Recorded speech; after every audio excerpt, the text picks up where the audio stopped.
ये पौष से बना है, ये पौष का महीना है और पौष पूर्णिमा है।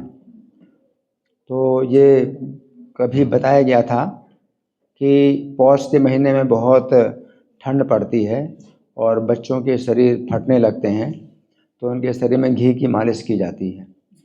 तो जो पुष्य अभिषेक है, तो ये श्री कृष्ण का जो अर्चा विग्रह है उसको घी से स्नान कराया जाता है।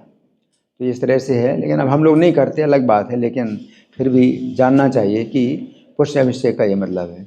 वैसे पुष्प आप कहते हैं, पुष्प तो ये भी है, लेकिन ये विशेष रूप से ये पौष का महीना में विशेष जाड़ा पड़ता है, ठंड पड़ती है, तो पुष्य अभिषेक का ये मतलब है।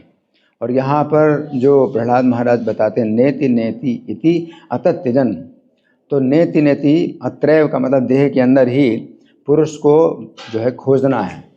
तो पुरुष का मतलब परम पुरुष भी हो सकता है और जीवात्मा भी हो सकता है, परम पुरुष है ना।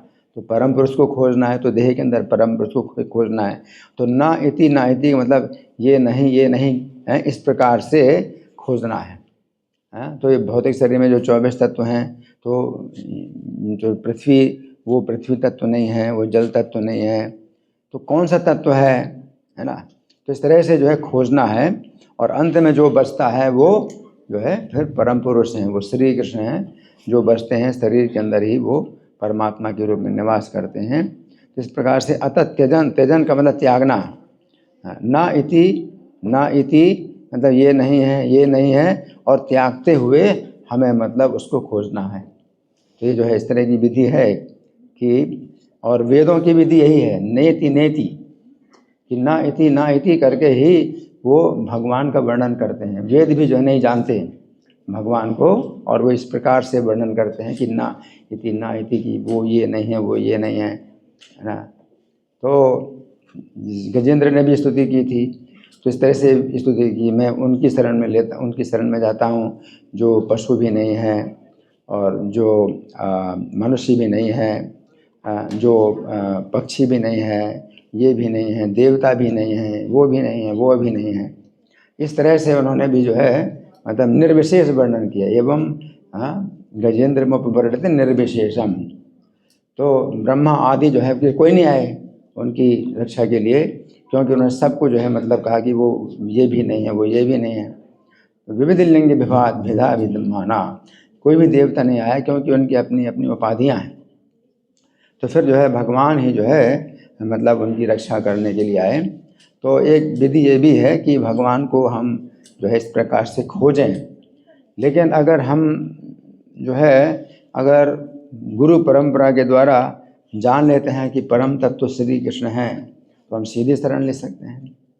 तो इस तरह से भी एक विधि है खोजने की, और बहुनाम, और कई जन्म लग जाएंगे, कई जन्म, बहुनाम जन्म नाम अंते ज्ञानवान माम प्रपद्यते। तो प्रभुपाद कहते हैं कि इतने जन्म आप जो खराब करोगे, तो इतने जन्म खराब करने की क्या जरूरत है, आप तुरंत प्राप्त कर लो ना। तो जो हमें भगवान के द्वारा जो ज्ञान प्राप्त होता है भगवद गीता में है कि हम सर्वस्य प्रभु अहम, तो आप एक सेकंड में भी जान सकते हैं कि कृष्ण ही सबके कारण हैं, सर्व कारण कारणम। तो एक नेति नेति का भी तरीका होता है भगवान को खोजने का, और कई जन्म लग जाएंगे। और दूसरा तरीका होता है भगवान से या भगवान की शिष्य परंपरा से हम पूर्ण ज्ञान प्राप्त कर लें। तो एक एसेंडिंग प्रोसेस है, उसको कहते हैं आरोह पद्धति, कि आप इस तरह से आप खोजते हैं कि भाई ये परम तत्व ये नहीं है, ये नहीं खोज, और कई जन्म लग जाएंगे। और दूसरा अवरोह पंथ भी है, अवरोह पंथ डिसेंडिंग प्रोसेस। तो जो पूर्ण ज्ञान भगवान से जो आ रहा है और शिष्य परंपरा के द्वारा आ रहा है, तो हम उसको अगर स्वीकार करते हैं तो बड़ी आसानी से हम भगवान को जान सकते हैं। तो ये एक तरीका है। तो हमारा तरीका कलयुग में तो और असंभव, क्योंकि अब इतनी आयु भी नहीं है। पहले की युगों में बहुत लंबी आयु होती थी, अब कलयुग में आयु भी बहुत घट गई, और आयु घटने के साथ साथ अब मृत्यु का मतलब कुछ भी निश्चित नहीं भाई, कभी भी मृत्यु हो जाए। तो कलयुग में ये सब, और बहुत सी बीमारियां और बहुत सी उसमें क्या है कि बाधाएं हैं। उसमें बताया गया ना कि प्रायेणाल्पायुषा सभ्य कलावस्मिन् युगे जना मंदा सुमंदमतियो मंद भाग्या विपद्रता। बहुत अल्प आयु है लोगों की, और उस अल्प आयु में भी मंद हैं, बहुत आलसी हैं, सुमंदमति, और समझने में तो और ज़्यादा जो है कमज़ोर हैं, सुमंदमति हैं। मंद भाग्या, भाग्य भी बहुत मंद है, और उपद्रता, उसके ऊपर भी बहुत सी बाधाएं जीवन में। तो फिर सीधे ज्ञान जो है, जो पका पकाया ज्ञान है, श्रीमद् भागवत जो है, वो वेदों का जो है पका हुआ फल हमें प्राप्त हो गया श्रीमद् भागवत के रूप में, भगवत गीता के रूप में, भगवान की वाणी। तो ये जो है हमारा इसमें समय बचता है। तो कलयुग जैसे जितना अधिक दुर्भाग्य से भरा हुआ है, तो उसके अंदर जो है बहुत बड़ा सौभाग्य जो हमें प्राप्त हुआ, वो हरिनाम के रूप में हमें भगवान की प्राप्ति हुई कि आप सीधे हरे कृष्ण मंत्र का जाप करो, आप श्रीमद् भागवत सुनो, आप भगवत गीता सुनो।